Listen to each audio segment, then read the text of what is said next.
नारायण परमात्मा की असीम अनुकंपा अनुग्रह से हम लोग यत्किंचित विचार करने का प्रयास कर रहे हैं। और वाणी गुणानुकथनौ, अगर वाणी के द्वारा इस शास्त्रों में श्लोक आता है, वाणी गुणानुकथनौ, प्रभु अगर मेरी वाणी आपका गुणानुवाद कर रही है तो भी आप ही की कृपा है, क्योंकि कहने वाला भी और सुनने वाला भी आप ही हो। आप ही के द्वारा आप ही की बात आप ही को सुनाई जा रही है। तो नारायण इस ग्रंथ में जो हम लोग अध्ययन कर रहे हैं, देख रहे हैं, इसका प्रथम श्लोक लगभग जितना हो सकता था चिंतन करने का प्रयास किया गया। आज मुझे लगता है 6 या 7, 5 से 6 दिन हो गया होगा, 6-7 दिन, तो उस पर चिंतन करने का प्रयास किया गया। किंतु जो कर्म का एक स्वभाव है, गति है, उसको अगर हम देखेंगे तो उसके अभी आयाम पूर्ण नहीं हुए, क्योंकि कर्म की जो गति है, कर्म का जो आयाम है वो बहुत बृहत है। ऊधो कर्मन की गति न्यारी, कर्म की जो गति है वो बड़ी न्यारी है। भगवान कहते हैं गहना कर्मणो गति ही, कर्म की गति, कर्म का वर्णन बड़ा गहन है। नारायण कर्म एक ऐसा शब्द है, धर्म एक ऐसा शब्द है, प्रेम एक ऐसा शब्द है, ब्रह्म एक ऐसा शब्द है। ये सब 2.5 अक्षर के हैं, लेकिन पूर्ण कभी नहीं होते। जितना भी बोलो कम है। कर्म किसको कर्म कहेंगे? क्या मेरे लिए ठीक है, क्या नहीं है, क्या धर्म है? एक सैनिक का धर्म है देश की सुरक्षा पर, देश को सुरक्षित रखना सीमा के ऊपर, और वही सैनिक गांव में आ जाए तो उसका धर्म समाप्त हो गया। अब वहाँ पर उसका दायित्व नहीं बचा। हाँ, मानवता के कारण वो रक्षा सुरक्षा कर सकता है, किंतु किसी को दंड दे, किसी को गोली मार दे, अपराधी हो जाएगा। लेकिन वही सैनिक अगर देश की सीमा पर खड़ा है तो 1-2 नहीं 10-20 को मार दे, तो जितनों को मारेगा उतने को पुरस्कार मिलेगा, उतना ही उसकी प्रशस्ति की जाएगी, उतना ही उसको मान सम्मान मिलेगा। देश भी सम्मान देगा, राज्य भी देगा, जिला भी देगा, पंचायत भी देगी, मोहल्ले वाले भी देंगे। अरे मारना था, गोली वही थी, बंदूक वही था, आदमी मरने वाला आदमी ही था, मारने वाला वही सैनिक ही था, फिर क्यों बदल गया? बोले तेरी उपाधि बदल गई, तेरा दायित्व, तेरा कर्तव्य, तेरा जो धर्म था वो बदल गया। देश की सीमा पर खड़ा किया गया था सुरक्षा के लिए, वहाँ पे तुम्हें रखा गया था कि जितने भी लोग आए और देश पर, भारत माता पर, हमारे राष्ट्र पर अगर कोई भी आघात करता है तो उसे मार दो। रोज आए दिन आप देखते हैं कि इतने लोग मारे गए, इतने लोग मारे गए। इसका अर्थ क्या है कि जो मार रहा है उसको दंड मिल रहा है, और आपके गांव में, आपके शहर में एक व्यक्ति ने किसी को मार दिया तो उसको सजा फांसी की होगी, आजीवन कारावास होगा। तो बोले तुम्हारा धर्म बदल गया। तो धर्म का भी वर्णन करना, कब किसके लिए क्या धर्म बन जाएगा और कब किसके लिए अपराध बन जाएगा, वही कार्य। कर्म एक है, ध्यान दीजिएगा, मारना ही कर्म है। आज अर्जुन के लिए युद्ध रूपी कर्म उनका धर्म बन गया है। अब अगर वो युद्ध रूपी कर्म से भागते हैं तो अपने धर्म से भाग रहे हैं, अपने दायित्व से भाग रहे हैं, कायर कहला रहे। भगवान कहते हैं अर्जुन को, अर्जुन तुम कायर हो गए हो, और इतना ही नहीं नपुंसक हो गए हो। क्लैब्यमस्गमा पार्थः नई तत्त्वयुप पद्यते, तुम इतने बड़े योद्धा बनते हो, भगवान शब्द क्या प्रयोग करते हैं, क्षुद्रम हृदय दौर्बल्यम। आप सोचिए, बड़े बड़े वाक्य हैं एक महाबलशाली के लिए, एक पुरुषार्थवान व्यक्ति के लिए। क्षुद्रम हृदय दौर्बल्यम, दुर्बलता आ गई है। क्षुद्रम हृदय दौर्बल्यम त्यक्तोत्तिष्ठ परंतप, हे परंतप। आप देखिए, एक एक शब्द अर्जुन के पुरुषार्थ को जागृत करने के लिए, अर्जुन के धर्म को उसकी धर्म निष्ठा बढ़े, इसके लिए भगवान प्रयोग करते हैं। परंतप कहने की क्या जरूरत, वहाँ परंतप से मानो संकेत करते हैं भगवान कि तुम तो परान तापयति, लोगों को तपाने में, लोगों को मारने में, लोगों से जीतने में समर्थमान हो, शक्तिशाली हो। आज तेरा धर्म तुझे विमुख कर रहा है, उठ, और तू नपुंसक हो गया है, क्लैब्य हो गया है। आप सोचिए कितना बड़ा, ये पहला ही शब्द कितना बड़ा है। किसके लिए? महारथी, पुरुषार्थवान, धनंजय के लिए, पार्थ के लिए, अर्जुन के लिए, परंतप के लिए, महाबाहु के लिए। आप जितने भी नाम देखेंगे सारे नाम किसी कर्म के परिणाम के स्वरूप प्राप्त हुए हैं। मैं जो आपको संकेत करना, अर्जुन का एक एक नाम या भगवान का कोई भी नाम आप उठाकर देख ले तो हर नाम के, ये नहीं जिसको जो मर्जी आया दे दिया, नहीं नहीं। अगर हम भगवान को मधुसूदन कहते हैं तो उसके पीछे उनके कर्म का प्रभाव है। भगवान को अगर हम गोपाल कहते हैं तो उसके पीछे कर्म का प्रभाव है। भगवान को अगर मैं गोविंद कहता हूं उसके पीछे एक और प्रभाव है, एक और कर्म का कारण है। तो मेरा कर्म ही मेरे धर्म को जागृत करता है, अर्थात मेरा कर्म ही मेरा धर्म बनकर मेरे सामने आता है। ये अगर कहा जाए तो उचित होगा। आज अर्जुन, एक एक नाम आप विचार करें, धनंजय ले ले, महाबाहु ले ले, अर्जुन ले ले, गुड़ाकेश ले ले, पृथापुत्र पार्थ ले ले, जो भी नाम मिला है उसके पीछे कर्मों का प्रभाव है, कर्मों का। तो नारायण आज अर्जुन को भगवान कहते हैं तो धर्म से विमुख हो रहा है, कर्म से विमुख हो रहा है, इसलिए तू मनुष्य कहलाने का अधिकारी नहीं है। अगर मेरे जीवन में मेरा कर्तव्य मुझसे विमुख हो रहा है, मैं कर्तव्य को छोड़ रहा हूं, तो मुझसे मनुष्यता विलीन हो रही है, मुझसे मेरी मानवता तिरोहित हो रही है, क्योंकि उसके अभाव में तुम्हारा अस्तित्व मिट जाएगा। तुम किस बात के रह गए? तुम्हारा अस्तित्व खत्म होने की स्थिति में आ गया। अर्जुन तुम क्या हो?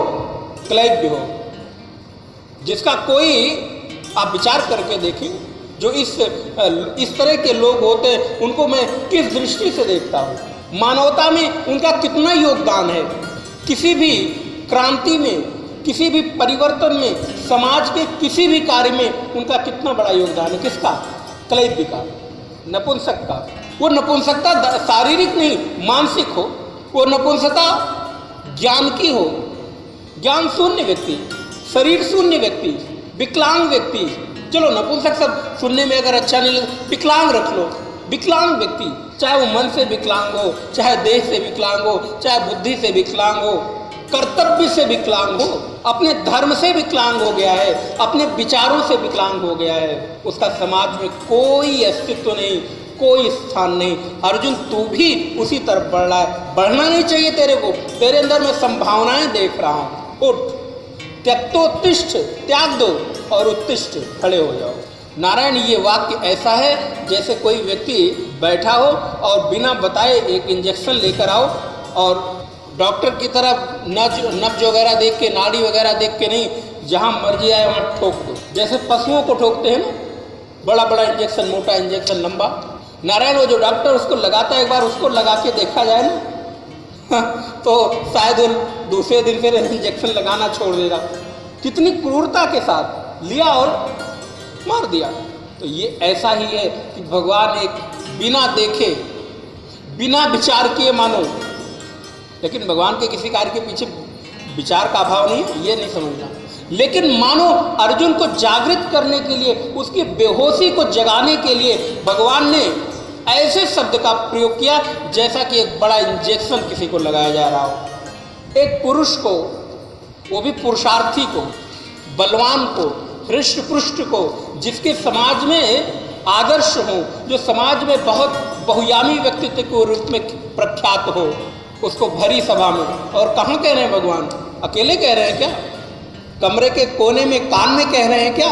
कुरुक्षेत्र का मैदान है, चारों तरफ सेनाएं हैं और एक दो लोग नहीं सुन रहे हैं। मान लो पूरी सेना नहीं सुन रही है, लेकिन कुछ तो श्रोता है ना। अब उधर चर्चा नहीं करूंगा, नहीं तो विषय लंबा हो जाएगा। कितने श्रोता हैं आपको तो ये मालूम है, संजय तो सुन ही रहे हैं ना। तो नारायण उनके सामने भगवान कह रहे हैं, कलाई अर्जुन थोड़ी बेहोशी जागी।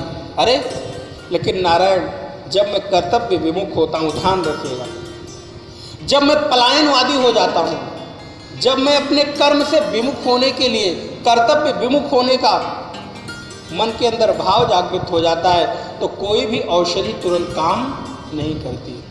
बेहोशी में कुछ भी काम नहीं आता। और परिणाम आज के समय में अगर इतनी अव्यवस्थाएं, इतनी कुरीतियां, इतने समाज में भ्रष्टाचार, पापाचार, दुराचार बढ़ रहे हैं, तो इसके पीछे एक ही कारण है, बेहोशी। हम असंवेदनशील हो गए, बेहोश हो गए। कितनी भी औषधि दी जा रही है प्रवचन की, कितनी भी औषधि दी जा रही है ज्ञान की, कितनी भी औषधि दी जा रही है नाना प्रकार के विज्ञापनों की, लेकिन बेहोश सोए हैं तो किसी को कोई फर्क नहीं पड़ रहा है, कोई जग नहीं रहा है। अर्जुन भी थोड़े थोड़े जगते हैं। क्लैव्य सुनकर, क्लैव्यम्मा गमा पार्थो नहीं तत्व युपपद्यते, तेरे लिए ठीक नहीं है, तू क्षुद्र हो गया है, माने छोटा हो गया है, तू दुर्बल हो गया है। कहाँ से? हृदय से। और नारायण स्मरण रहे, शरीर से कितना बड़ा भी बलवान व्यक्ति हो, लेकिन अगर वो हृदय से क्षुद्र है, हृदय से आत्मविश्वास अगर उसका डगमगा गया, तो उसकी शरीर की जो पुष्टता है, उसके शरीर का आयुष्य है, निरोगता है, सारी की सारी व्यर्थ धरी की धरी रह जाएगी। बड़े बड़े पहलवान हार जाते हैं आत्मविश्वास के कारण। बल की कमी नहीं है, आत्मविश्वास गया।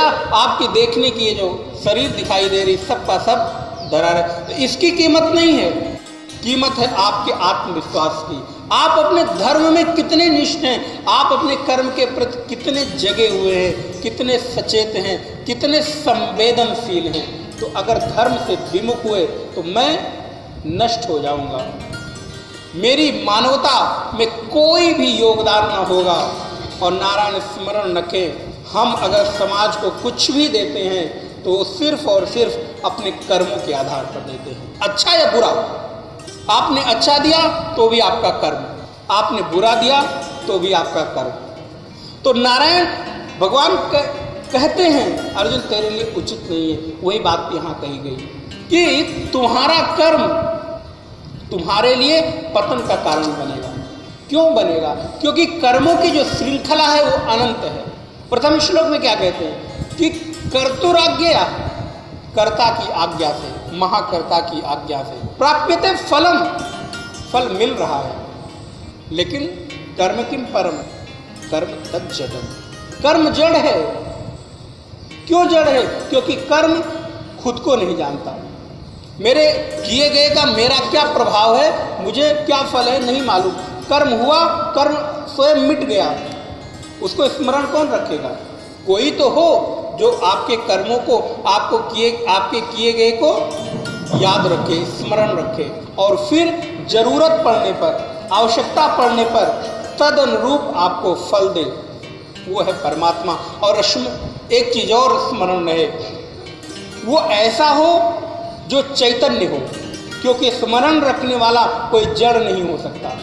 आपने क्योंकि कर्म हुआ, कर्म नष्ट हो गया, अगर उसी को स्मरण रखना होता तो वो याद रखता।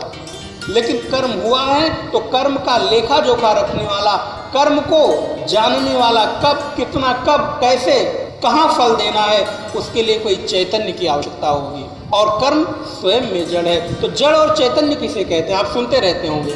यहाँ जड़ और चैतन्य की भी परिभाषा नारायण सीधा सीधा अगर बहुत सामान्य शब्दों में कहा जाए तो जो स्वयं को नहीं जानता उसको जड़ कहते हैं। मीमांसा के अनुसार, कर्म मीमांसा के अनुसार नारायण अर्थ क्रिया कारित्वम यद नास्ति, जहां पर स्वयं से स्वयं में कोई क्रिया नहीं हो सकती उसको जड़ कहते हैं। ये वस्तु यहाँ रखी हुई है, जड़ है, स्वयं में इसकी कोई क्रिया नहीं है, तो इसका अपने आप से कोई भी कर्म संपादित नहीं होगा। इसको कर्म करने के लिए किसी चैतन्य की जरूरत होगी, तब ये जाकर कर्म करेगा। तो नारायण जो स्वयं को नहीं जानता, दूसरों को नहीं जानता, उसको जड़ कहते हैं। चैतन्य जो खुद को जानता हो और दूसरों को भी जानता हो, उसको कहते हैं चैतन्य। नारायण दीक्षांतोपरांत ब्रह्मचारी के नाम के आगे चैतन्य क्यों लगता है? क्योंकि अब वो स्नातक हो गया, वो जान गया खुद को भी, और अगर नहीं जाना तो उसका नाम उसको सदैव स्मरण दिलाता रहता है कि तुझे खुद को भी जानना है और दूसरों को भी जानना है। तो चैतन्य माने क्या? जो स्वयं को जानता हो और दूसरों को भी जानता हो। तो जो आपके कर्मों को जानता हो, उसको उतना ज्ञान हो, उसकी बुद्धि इतनी विशाल हो, कब कहाँ कैसे कितना फल देना है उसे ज्ञान होना चाहिए, अर्थात चैतन्यता होनी चाहिए। न तत्र सूर्यो भाति न चंद्र तारकम। कैसा है चैतन्य? बोले न तत्र सूर्यो भाति न चंद्र तारकम नेमा विद्युतो भांति कुतोयम अग्नि। जब चंद्र सूर्य तारे नहीं प्रकाशित कर सकते उसे, कुतोयम अग्नि, अग्नि की क्या औकात कि उसको प्रकाशित कर सके? फिर कैसा है? बोले प्रकाशित नहीं होता, अंधकार स्वरूप है क्या? क्योंकि हमें अभी तक जो भी पता है, जहाँ भी प्रकाश जाता है वहाँ सूर्य के कारण ही जाता है। कोई भी आज प्रकाशित हो रहा है तो सूर्य की किरणों से, सूर्य की रश्मियों से ही प्रकाशित हो रहा है, लेकिन उसको तो सूर्य प्रकाशित नहीं कर सकता। अरे वो तो महाअंधकार में होगा। बोले नहीं, सूर्य भी प्रकाशित कर रहा है सबको, तो सूर्य किससे प्रकाशित हो रहा है? आखिर सूर्य को भी तो कोई प्रकाश करने वाला हो। तो इस दृष्टि से मत सोचो कि सूर्य सबको प्रकाशित कर रहा है तो उसको नहीं कर सकता, नहीं, बल्कि सूर्य को भी जो प्रकाश दे रहा है, जो सूर्य में भी चैतन्यता दे रहा है। न तत्र सूर्यो भाति न चंद्र तारकम नेमा विद्युतो भांति कुतोयम अग्नि। फिर तमेव भान अनुभाति सर्वम, और फिर तस्य भाषा सर्वम इदम विभाति।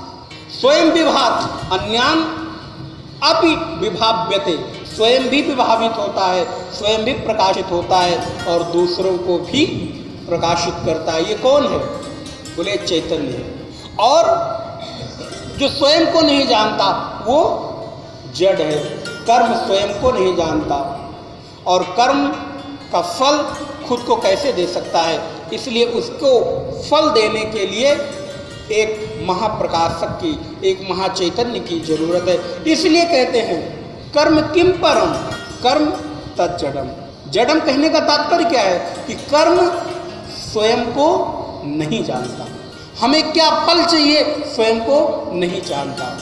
उसके लिए एक महाप्रकाशक, महाचैतन्य की जरूरत है। लेकिन स्मरण रहे, बोले कृति महोदधौ। दूसरा, मैं दूसरे पर आना चाहता हूँ। कृति महोदधौ, कृति कर्म, महा उदधि है माने समुद्र है। पहले भावार्थ एक लाइन में समझ लें। कर्म एक महासमुद्र की भांति है, पतन कारणम, और ये हमारे पतन का कारण बनता है। फलम अशाश्वतम गति निरोधकम, और कर्म के द्वारा प्राप्त सारे के सारे फल अशाश्वत हैं, माने मिट जाने वाले हैं, नष्ट हो जाने वाले हैं, बहुत देर तक नहीं टिकने वाले। और गति निरोधकम, मेरी गति को, मेरी प्रगति को, मेरी उन्नति को बाधा पहुंचाने वाले हैं। अब यहाँ एक प्रश्न निकल कर आएगा, जब कर्म महासमुद्र की भांति है और मेरे पतन का कारण है, और कर्म के द्वारा अशाश्वत फल की प्राप्ति होती है, और कर्म मेरी प्रगति, मेरी गति, मेरी उन्नति में बाधा है, तो क्या करूं? कर्म छोड़ दूं? तो नहीं छोड़ पाओगे भाई। इस श्लोक से तो यही निकलता है ना कि एक तरह से कर्म हमारे लिए सर्वथा बंधन का कारण है, सर्वथा हमारे लिए अवनति का कारण है। तो एक ही विकल्प बचता है, एक ही मार्ग बचता है कि कर्म को छोड़ दिया जाए। बोले नहीं, कर्म को छोड़ा ना जाए, बल्कि कर्म की गति को बदल दिया जाए, कर्म के मार्ग को बदल दिया जाए, कर्म की भावना को बदल दिया जाए। अगर एक बहुत साधारण शब्द कहूँ तो कर्म करने के तरीके को बदल दिया जाए बस, क्योंकि कर्म छोड़ा नहीं जा सकता। हाँ, कर्म कैसे किया जाए, किस तरह से संपादित किया जाए, वो उसमें आपकी स्वतंत्रता है। तो कर्म महोदधौ, महाउदधी है। महाउदधी है कर्म, कैसे? बोले चूंकि कर्म की जो गति है, कर्म का जो क्षेत्र है वो बड़ा विस्तीर्ण है। कैसे? किसकी भांति? समुद्र की भांति। जैसे समुद्र का कोई और छोर नहीं दिखाई देता, यहाँ से लेके वहाँ तक जहाँ देखो वहाँ जल ही जल, जल ही जल, अथाह अथाह जल भरा हुआ है। वैसे ही कर्म की भी कोई गति, कर्म की भी कोई सीमा नहीं है। जहाँ से शुरू करो, जहाँ तक देखो, जितना देखो, चारों तरफ सिर्फ एक ही चीज़ दिखाई देगी, कर्म। किसी भी चीज़ को उठा के देख लो, सृष्टि के एक एक व्यवस्था को उठा के देख लो। सूर्य भी क्या कर रहा है, चंद्र भी क्या कर रहे हैं, तारे भी क्या कर रहे हैं, वायु भी क्या कर रहा है, जल भी क्या कर रहा है, अग्नि भी क्या, पंच महाभूतों को आप उठा के देख ले। सृष्टि चारों तरफ कर्मों में लगी हुई है, लेकिन उनके कर्मों की करने की भावना, करने का तरीका बदला हुआ है। और थोड़ा घुमा के देखा जाए, मैं भी कर्म कर रहा हूँ, लेकिन मेरे कर्म करने का तरीका और बिगड़ा हुआ है और बदला हुआ है। तो इसलिए कर्म को आप मना कर नहीं सकते, डिनाई नहीं कर सकते, छोड़ नहीं सकते। भावना को आप बदल सकते, भावना को छोड़ सकते हैं जो पहले थी। तो आपका जो कर्म रूपी समुद्र है वो आपके तरण का कारण बनेगा, आपके पतन का कारण नहीं बनेगा। कर्म की मर्यादाएं हैं, उन मर्यादाओं का यहाँ पर देखिए, कर्म को समुद्र से जोड़कर बताया जा रहा है। क्यों? क्योंकि कर्म भी विस्तीर्ण है और समुद्र भी विस्तीर्ण है। और नारायण अगर समुद्र से थोड़ी शिक्षा ली जाए, क्योंकि यहाँ पर कर्म को समुद्र के साथ उदाहरण के साथ बताया जा रहा है, कंपेयर किया जा रहा है। समुद्र की कुछ विशेषताएं हैं। समुद्र कभी भी अपनी सीमा का उल्लंघन नहीं करता, और जिस दिन समुद्र ने अपनी सीमा का उल्लंघन किया कदाचित, उस दिन महाविनाश की स्थिति उत्पन्न होती है। कर्म मर्यादा में करते रहोगे, आनंद देगा, सुख देगा। जिस दिन कर्म की मर्यादा का उल्लंघन हो गया, उस दिन महाविनाश होगा। ये समुद्र के साथ जोड़े। समुद्र की विशेषता है कि समुद्र ही आपको बहुमूल्य रत्न देता है, मोती देता है, माणिक्य देता है। विभिन्न प्रकार के रत्नों की खान समुद्र अपने अंदर कुछ रखता नहीं, लहरों के साथ निकाल निकाल के फेंक रहा है, उलेच रहा है, ले जाओ ले जाओ ले जाओ। जो अधिकारी है पा रहा है और लेकर आ रहा है, आनंदित हो रहा है। वैसे ही कर्म की भी अपनी महिमा है। कर्म करते जाओ, कर्म के समुद्र में गोता लगाओ और बाहर निकल के आओ तो क्या मिलेगा? मणि, माणिक्य, स्वर्ण, आभूषण, जो कुछ चाहिए वो आपको समुद्र रूपी, कर्म रूपी समुद्र में गोता लगाने से। लेकिन स्मरण रहे, गोता बहुत देर तक न लगा हो, क्योंकि जितनी आपकी सांस होगी ना, अगर उससे अधिक प्रयत्न किया गोता लगाने का तो क्या होगा? मरण। गोताखोर उतनी देर रहता है या फिर व्यवस्था के साथ जाता है, अल्टरनेट कुछ ना कुछ रखता है अपने ऑक्सीजन को बढ़ाने के लिए, गति को बढ़ाने के लिए। तो अगर आपके पास भी साधना रूपी अल्टरनेट कुछ ऑक्सीजन है, तब तो लगा लो गोता, कोई फर्क नहीं पड़ता। लेकिन अगर नहीं है तो कर्म डुबो देगा ज़्यादा देर तक अगर उसमें डूबे रहे। इसलिए जाओ, जितना चाहिए लो और ऊपर आ जाओ, और थोड़ी देर शांत बैठो, थोड़ी देर प्रार्थना करो, साधना करो, उपासना करो। इसलिए बताया गया कि दिन भर कर्म रूपी समुद्र में गोता लगाना है। इसलिए गोता लगाने के पहले अपनी गति को थोड़ा बढ़ा लो, सांस प्रश्वास पर थोड़ा नियंत्रण कर लो, थोड़ी साधना भजन कर लो। प्रातःकाल कर्म में गोता लगाने से पहले, घर से निकलने से पहले 10 मिनट का अपनी साधना करके अपनी श्वास को बढ़ा लो, गति को बढ़ा लो। तो दिन भर गोता लगाओगे तो शाम तक उबर आओगे, और अगर सामर्थ्य नहीं होगी तो दिन भर अमर्यादित कर्म होंगे और फिर अंततः डूब जाओगे। तो कृति महोदधौ, समुद्र की विशेषता, कभी सीमा का उल्लंघन नहीं करता, और उल्लंघन हुआ महाविनाश। कर्म भी अपनी सीमा मर्यादा में किया जाएगा तो आपको फल देगा, आनंद देगा, लहरें उसकी आपके आनंद का कारण बनेगी। नहीं तो अगर समुद्र में लहरें उठती हैं और आप सावधान न रहें, भीग जाएंगे, बह जाएंगे। और इतना ही नहीं, समुद्र की लहरों से आपको बहुत तेज से चोट लगने वाली है। आप सारे लोग गए होंगे, आनंद किया होगा। देखते देखते लहरें आती हैं और अगर आप लहरों से सावधान न हो, आपको गिरा देगी, बहा देगी, गीला कर देगी, भिगो देगी, चोट पहुंचाएगी। लेकिन आप सावधान हो, लहरें आए, थोड़ा झुक जाए, लहरें आपका कुछ नहीं बिगाड़ेंगी। आपके ऊपर से कभी अनुभव किया है ना, आप वहीं के वहीं खड़े हैं, कपड़े गीले हो जाएंगे लेकिन ऊपर से निकल जाएंगे। वैसे ही अगर कुछ कर्म की लहरें ऐसी आ रही हों, मन के अंदर उठ रही हों, तो खड़े होकर तन के सामना मत करना, थोड़ा झुक जाना, बच जाओगे। नहीं तो वो बहा ले जाएंगी, गिरा देंगी, चोट पहुंचाएंगी और ऐसा चोट पहुंचाएंगी कि शायद वो चोट कभी ठीक न हो सके। तभी तो किसी ने कहा ना, लम्हों ने खता की, सदियों ने सजा पाई। सावधान नहीं हुए, अकड़ के खड़े रहे, मैं तो बहुत बहुत बलवान, बोले आओ, ऐसा चोट पहुंचाऊंगा कि जीवन भर उबर न पाओगे। इसलिए उठे लहरें और उठेंगी। क्यों? क्योंकि समुद्र बोला गया। मन के अंदर गति उठेगी, लहरें उठेंगी, नाना प्रकार की कल्पनाएं आएंगी। लेकिन उन कल्पनाओं के सामने थोड़ा झुक जाओ। क्यों इतने अकड़े अकड़े रहते हो? थोड़ा झुकना भी सीखो। तो बोले समुद्र की विशेषता। नारायण जितना चिंतन कर सकते हैं आप इसमें कर सकते हैं एक शब्द पे। और समुद्र की क्या विशेषता है? एक तो मर्यादा का उल्लंघन नहीं, अपने पास कुछ रखना नहीं। और नारायण, समुद्र कभी भी तृप्त नहीं होता, समुद्र कभी भी अघाता नहीं।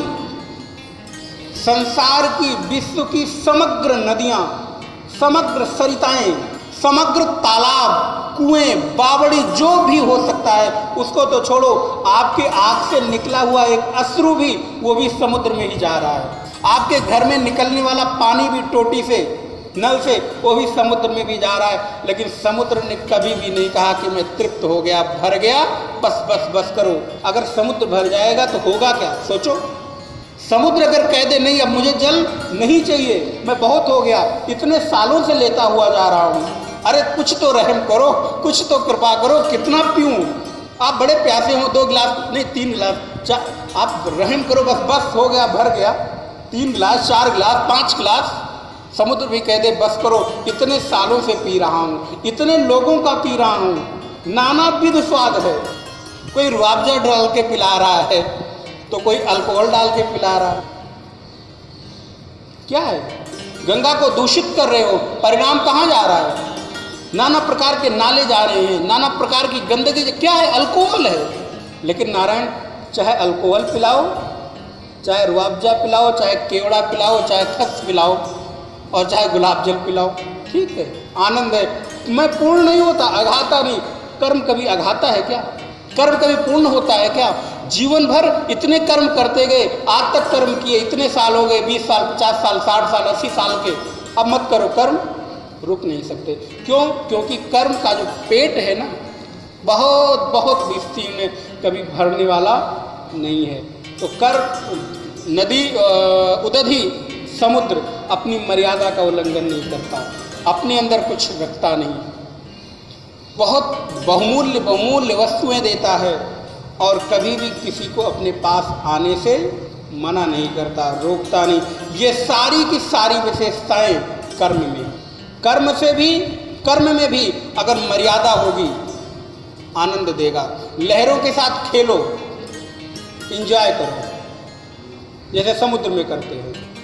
मर्यादा के साथ है, जाओ, डूबो, डुबकी लगाओ, मणिमाणिक के रत्न मोती लेके निकलो, आनंद करो। और नारायण, ये कर्म रूपी जो उदधि है, अगर ये बिगड़ गई तो फिर क्या होगा? महा विनाश होगा।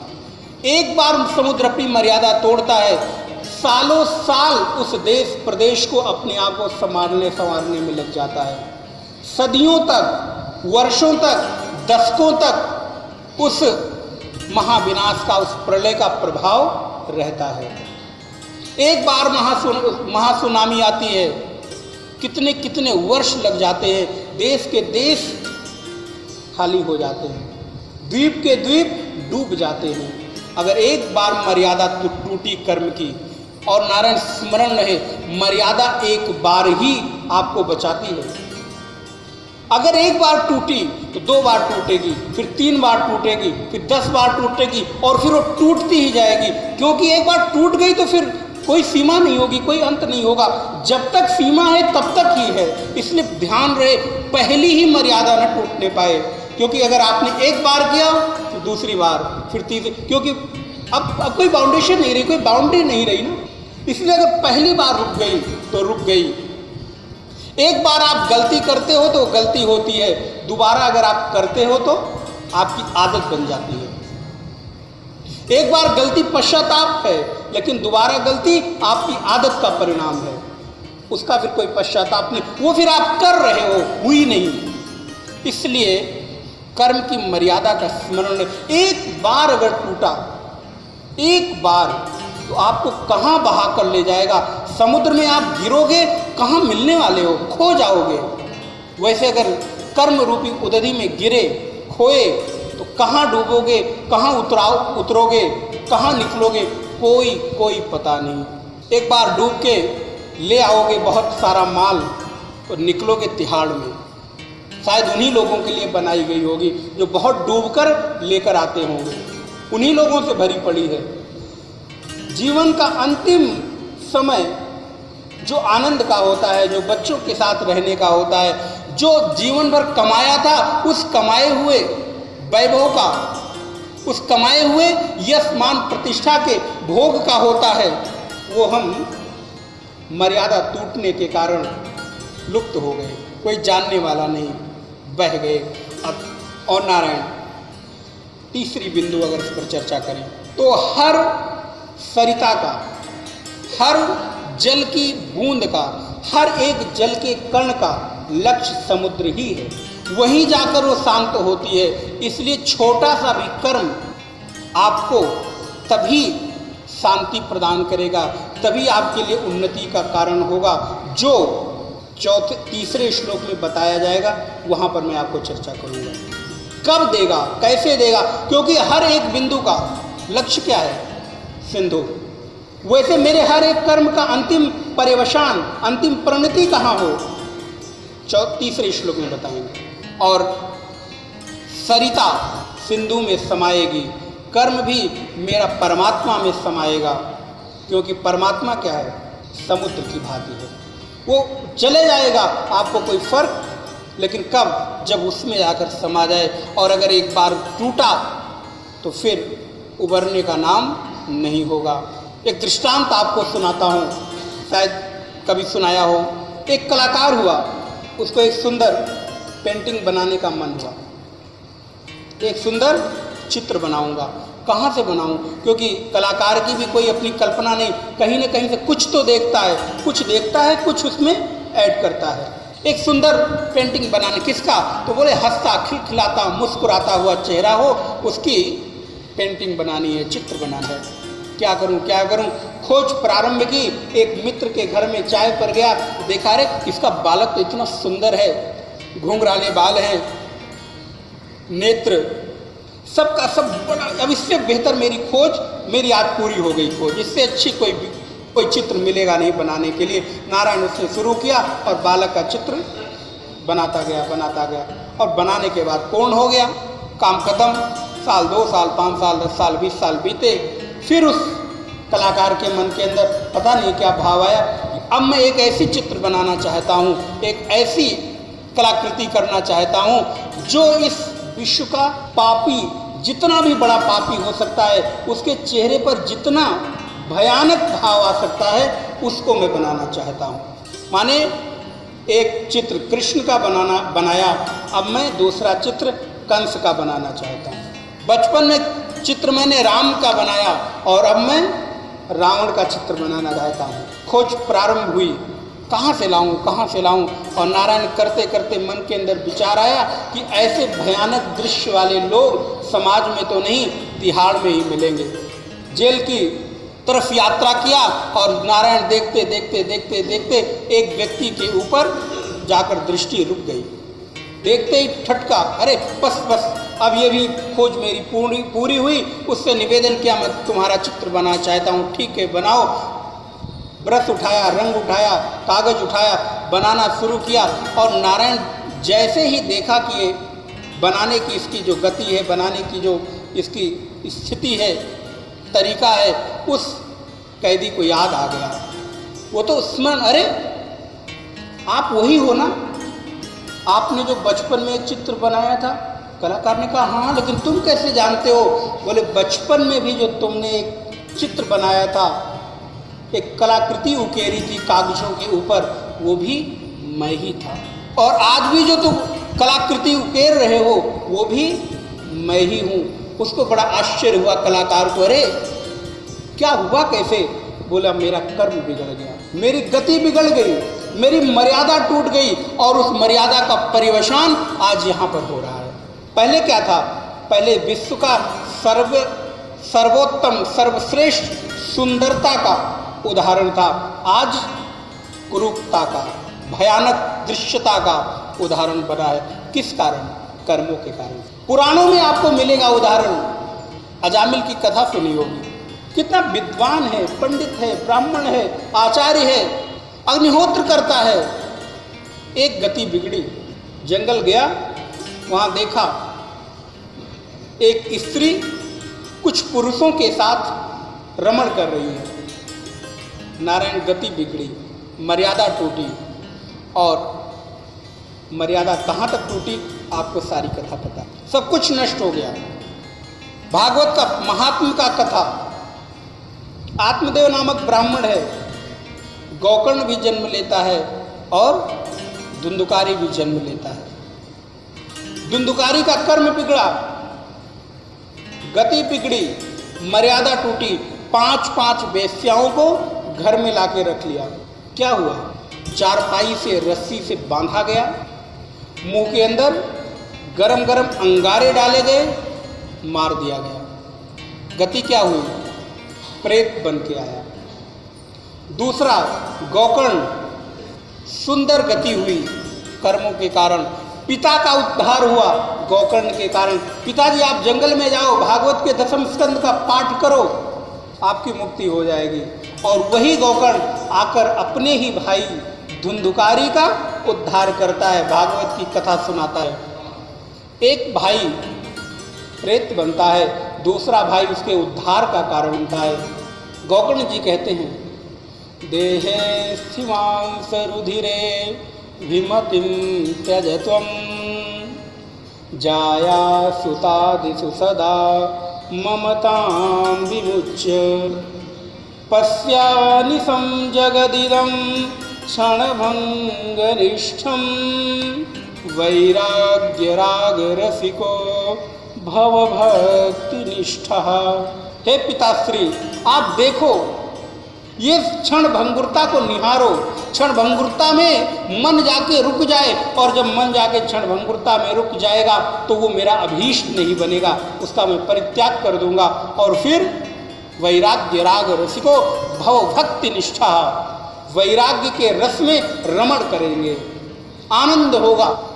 लेकिन नारायण, अगर एक बार मर्यादा टूटी तो कर्म मेरा पतन का कारण बनेगा। महर्षि रमण कहते हैं, आप देखिए, कृतिमहो दधौ पतन कारणम, ये मेरे पतन का कारण बनेगा। कितने दृष्टांत आपके सामने, एक बार मर्यादा टूटने का।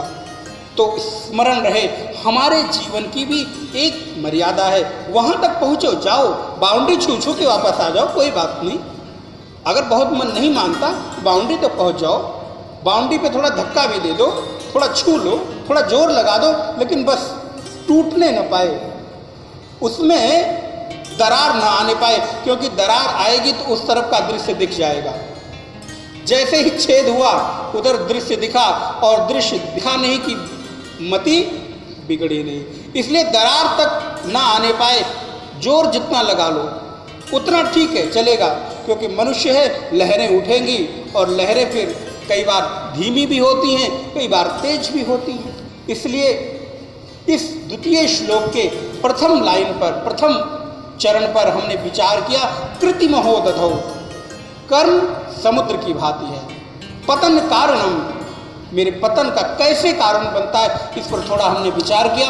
आइए पाठ करते हैं सबके पास कृपा। कर्तुराज्ञया प्राप्यते फलम,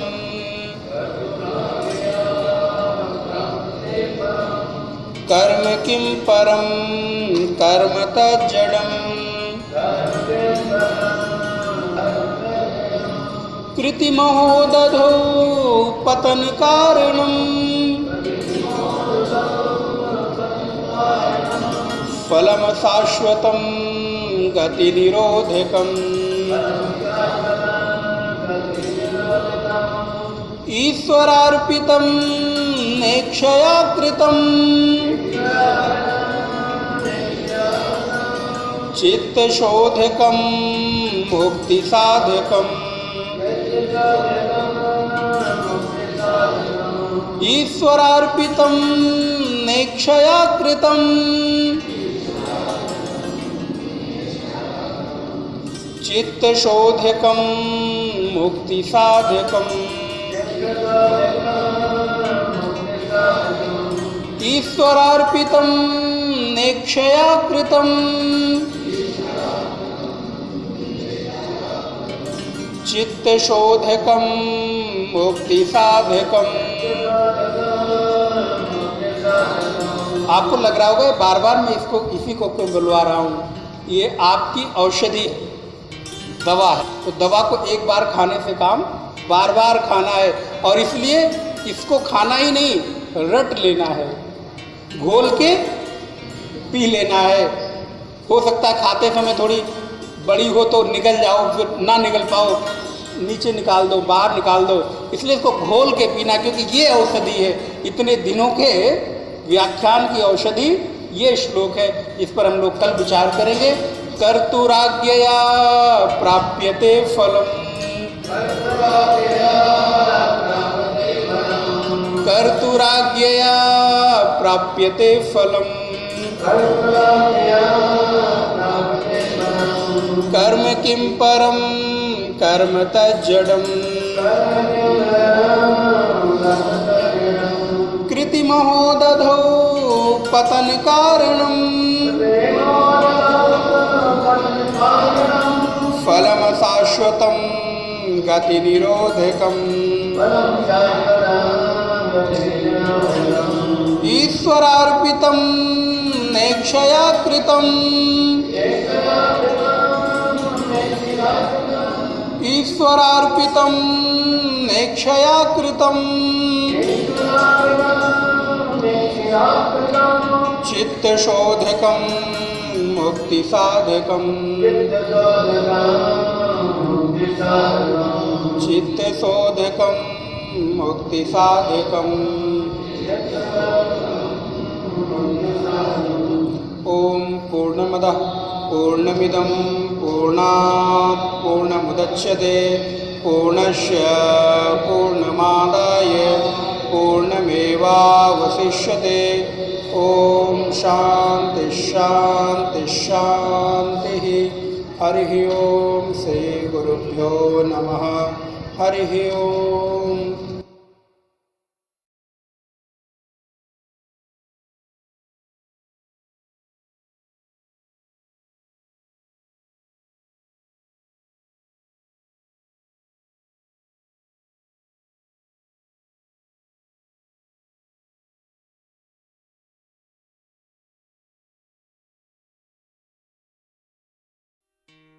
नारायण परमात्मा की असीम अनुकंपा अनुग्रह से हम लोग यत्किंचित विचार करने का प्रयास कर रहे हैं। और वाणी गुणानुकथनौ, अगर वाणी के द्वारा इस शास्त्रों में श्लोक आता है, वाणी गुणानुकथनौ, प्रभु अगर मेरी वाणी आपका गुणानुवाद कर रही है तो भी आप ही की कृपा है, क्योंकि कहने वाला भी और सुनने वाला भी आप ही हो। आप ही के द्वारा आप ही की बात आप ही को सुनाई जा रही है।